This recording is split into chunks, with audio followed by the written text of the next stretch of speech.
ప్రభునందు నాకు అత్యంత ప్రియమైనటువంటి వారులారా, మన ప్రభువును రక్షకుడునైనటువంటి యేసుక్రీస్తు వారి యొక్క శుభనామంలో మీ అందరికీ నా హృదయపూర్వకమైనటువంటి శుభములు వందనములు తెలియజేస్తున్నాను.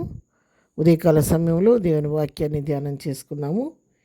ఈరోజు వాక్య ధ్యానము కొరకు మనం తీసుకున్నటువంటి లేఖన భాగము కీర్తనల గ్రంథము 11వ కీర్తన 7వ వచనం చదువుకుందాం. యెహోవా నీతిమంతుడు, ఆయన నీతిని ప్రేమించేవాడు, యథార్థవంతులు ఆయన ముఖదర్శనము చేసెదరు. ఆమేన్. దేవుని నామమునకు మహిమ కలుగును గాక. ఈ 11వ కీర్తన మనం గమనించినట్లయితే భక్తుడైనటువంటి దావీదు రాసినటువంటి కీర్తన. ఇక్కడ భక్తుడు శ్రేష్టమైనటువంటి మాటలు మనకు తెలియచేస్తూ ఉన్నాడు. ఈ వచనంలో మూడు భాగాలు మనకు తెలుస్తున్నాయి. మొట్టమొదట యెహోవా నీతిమంతుడు. అవును, మన ప్రభు నీతిమంతుడు. ఆ నిర్దోషి, నిష్కలంకుడు, పరిశుద్ధుడు, పవిత్రుడు, పాపం ఎరిగినవాడు, పాపుల్లో చేరక ప్రత్యేకంగా ఉన్నటువంటి మన దేవుడు. ఆయన పరిశుద్ధుడు కాబట్టి ఆయన బిడ్డలు మనం కూడా పరిశుద్ధులుగా ఉండాలని ఆయన కోరుకుంటూ ఉన్నాడు. ఆయన నీతిమంతుడు కాబట్టి ఆయన నీతిని అనుసరించి నీ కొరకు నా కొరకు మరి సిలువ బలియాగం చేసి నీవు నేను పొందవలసిన శిక్షను మన ప్రభు తానే స్వయంగా అనుభవించారు. ఎందుకంటే రక్తం చిందించబడకుండా పాపక్షమాపణ లేదు కాబట్టి, ఈ లోకంలో పాపం లేని వారు ఎవరూ లేరు కాబట్టి, పాపమెరుగని మన ప్రభువు మన యొక్క పాపాన్ని, శాపాన్ని తను వహించి ఆ యొక్క సిలువ మరణాన్ని మనకు బదులుగా ప్రభువు పొంది మరణం నుంచి మనలను విడిపించి ఆయన రక్తం ద్వారా మన పాపాలకు క్షమాపణ, ఆయన పొందిన దెబ్బల ద్వారా మన రోగాలకు స్వస్థత మన ప్రభు కలుగు చేస్తూ ఉన్నాడు. ఆయన నీతిమంతుడు కాబట్టి మనలో కూడా నీతిమంతులుగా తీర్చాలని ప్రభు ఆశపడుతూ ఉన్నాడు. అందుకని ఎవరైతే ఆయన రక్తంలో కడగబడి నీతిమంతులుగా తీర్చబడతారో వారి విషయంలో ప్రభు ఎంతో శ్రద్ధ తీసుకుంటూ ఉంటాడు.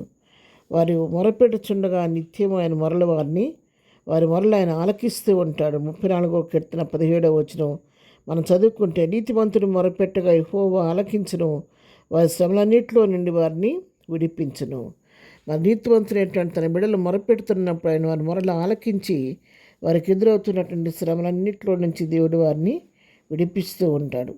అంతేకాదు, మరి నీతిమంతుడికి 34వ కీర్తనలోని 19వ వచనం మనం చూస్తే, నీతిమంతునికి అనేక రకాల ఆపదలు కలుగుతుంటాయి కాబట్టి వాటన్నిటిలో నుండి యెహోవాని విడిపించరు. ఎందుకంటే వారు లోకంలో నుంచి వేరైపోయి మరి ప్రత్యేకంగా జీవిస్తుంటారు కాబట్టి ఈ లోకంలో వారికి శ్రమ కలుగుతూ ఉంటుంది.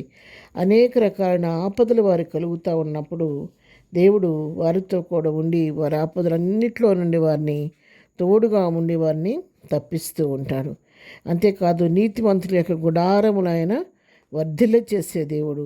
నీతిమంతులు చిగురాకు వలె వృద్ధునుదురని చెప్పి కూడా దేవుని వాక్యం సెలవిస్తుంది.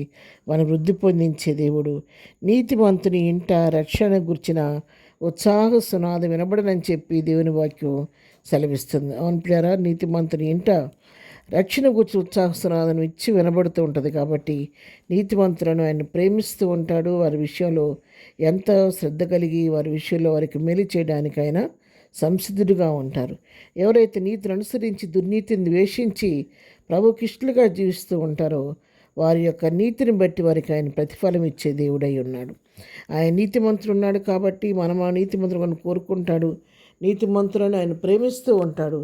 మూడవదిగా చూస్తే, యథార్థవంతులు ఆయన ముఖదర్శనము చేసేందులో. నీతిగా బ్రతుకుతూ ఎవరైతే యథార్థవంతులుగా ఉంటారో ఆయన ముఖదర్శనం వారు చేస్తూ ఉంటారు. అంటే నీతివంతుని యొక్క ముఖాన్ని చూడటానికి ఆయన ఇష్టపడుతుంటాడు కాబట్టి మనము ఆయన యొక్క ముఖాన్ని దర్శించే కృపను ప్రభు మనకు అనుగ్రహిస్తూ ఉంటాడు.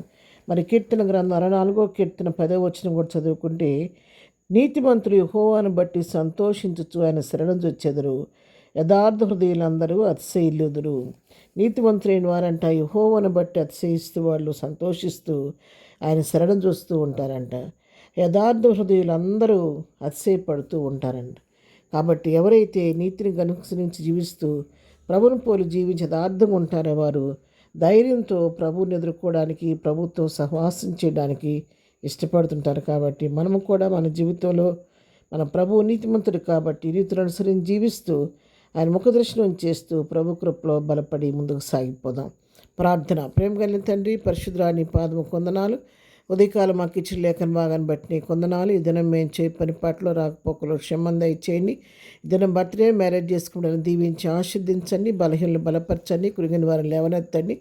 దుఃఖంలో ఉన్న వారిని ఓదార్చండి నాయన. రకరకాల వ్యాధులతో మరణ పడకల బిడ్డలను ముట్టండి, స్వస్థపరచండి. రకరకాల సర్జరీస్ చేసుకుంటున్న బిడ్డలకు నీ కృప తోడు గురించి వాళ్ళకి కావాల్సిన ఆర్థిక సహాయం దయచేయండి. చేస్తున్న ప్రతి సర్జరీ కూడా సక్సెస్ అయ్యి వారికి మంచి ఆరోగ్యం రావడానికి సహాయం చేయండి. ప్రతి వారి పట్ల కృప చూపమని యేసునామములో ప్రార్థించి వేడుకొంచున్నాము తండ్రి. ఆమెన్. ప్రభు కృప సదాకాలం మనందరికీ తోడై నడిపించునుగాక. ఆమెన్.